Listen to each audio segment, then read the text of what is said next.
أعوذ بالله من الشيطان الرجيم. بسم الله الرحمن الرحيم. قل هو الله أحد الله الصمد لم يلد ولم يولد ولم يكن له كفوا أحد. صدق اللہ العظیم. حضرات گرامی و سامعین کرام، کچھ وقفہ کے بعد سے آج پھر آپ حضرات کے سامنے سورۃ اخلاص کی تفسیر بیان کی جا رہی ہے. بغور سماعت فرمائیے. پارہ نمبر 30، سورت نمبر 112، سورہ اخلاص. یہ سورت مکہ میں نازل ہوئی ہے، 4 آیتوں پر مشتمل ہے. بسم اللہ الرحمن الرحیم. اللہ کے نام سے شروع کرتا ہوں جو بڑا مہربان نہایت رحم کرنے والا ہے. قل هو اللہ احد. آپ فرما دیجئے کہ اللہ وہ ایک ہے. اللہ الصمد، اللہ بے نیاز ہے. لم یلد، نہ کسی کو جنا ہے. ولم یولد، نہ کسی سے جنا ہے. ولم یکن لہ کفوا احد، اور کوئی اس کا ہمسر نہیں. جناب رسول اللہ صلی اللہ علیہ وسلم نے اس سورت کے فضائل کے متعلق فرمایا ہے کہ ایک شخص حضور اکرم صلی اللہ علیہ وسلم کی خدمت میں حاضر ہوا اور عرض کیا کہ مجھے اس سورۃ اخلاص سے بڑی محبت ہے. آپ نے فرمایا کہ اس کی محبت تمہیں جنت میں داخل کر دے گی.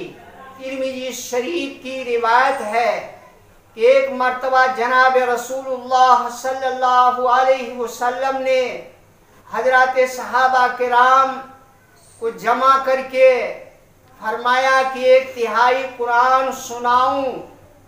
جب صحابہ کرام جمع ہو گئے تو آپ نے فرمایا کہو قل هو اللہ احد، کہ یہ ایک تہائی قرآن کی برابر ہے. اور یہ روایت مسلم شریف کے اندر موجود ہے. اس سورت کے متعلق شان نزول یہ ہے کہ مشرکین مکہ نے رسالت مآب صلی اللہ علیہ وسلم سے اللہ رب العالمین کا نسب پوچھا تھا. اس کے جواب میں یہ سورت نازل ہوئی. بعض روایات میں یہ سوال یہود مدینہ کی طرف سے کیا گیا تھا. اس لیے سورت کے مکی ہونے میں یا مدنی ہونے میں قدر اختلاف ہے، لیکن جمہور صحابہ کرام کا کہنا یہ ہے کہ یہ سورت مکہ میں نازل ہوئی.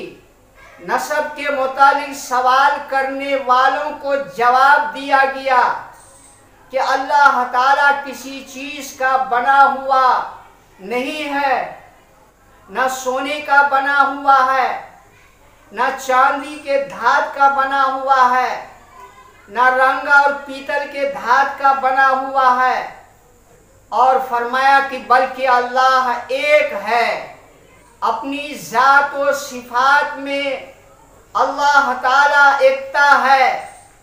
وہ واجب الوجود ہے، اپنے وجود میں کسی کا محتاج نہیں. وہ ہمیشہ سے ہے اور ہمیشہ رہے گا. اور اللہ تعالیٰ بے نیاز ہے، وہ کسی کا محتاج نہیں. سارے لوگ اللہ کے محتاج ہیں. اللہ کی کوئی اولاد نہیں، نہ وہ کسی کی اولاد ہے، نہ دنیا کے افراد میں سے کوئی فرد اس کی برابر کا ہے. لیس کمثلہ شیء، اس کے مثل کوئی چیز نہیں ہے. اللہ رب العالمین نے گویا کی سورت کے اندر توحید کا پیغام دیا ہے انسان کو یہ بتلایا کہ اللہ کے ساتھ کسی کو شریک ٹھہرانا انتہائی جرم کی بات ہے اور شرک کرنے والوں کی کبھی مغفرت نہیں ہے۔ قرآن مقدس میں اللہ رب العالمین نے فرمایا ہے ان اللہ لا یغفر ان یشرک ویغفر ما دون ذلک لمن یشاء، کہ اللہ تمام گناہ گاروں کو بخش دے گا مگر شرک کرنے والوں کی معافی نہیں ہے۔ یہ صورت ہم اور آپ کو یہ پیغام اس صورت میں اللہ نے دیا جس کا خلاصہ یہ ہے کہ ہم اللہ کی ذات کو اپنے صفات کے ساتھ اکیلا سمجھیں اور اللہ کی ذات میں کوئی صفات میں کوئی شریک و صحیب نہیں ہے۔ اللہ کی ذات ایسی ذات ہے جو دنیا کے وجود سے پہلے بھی اللہ کی ذات موجود تھی۔ آج دنیا انتہائی ترقی پر ہے، اللہ کی ذات موجود ہے۔ جب یہ دنیا ختم کر دی جائے گی جب بھی اللہ کی ذات موجود رہے گی۔ وہ اپنی ذات میں کسی کا مشرکانہ خیال کو پسند نہیں کرتا ہے۔ اللہ تعالی ہم سب کو سورہ اخلاص کی تلاوت کی توفیق عطا فرمائے۔ وما علینا الا البلاغ۔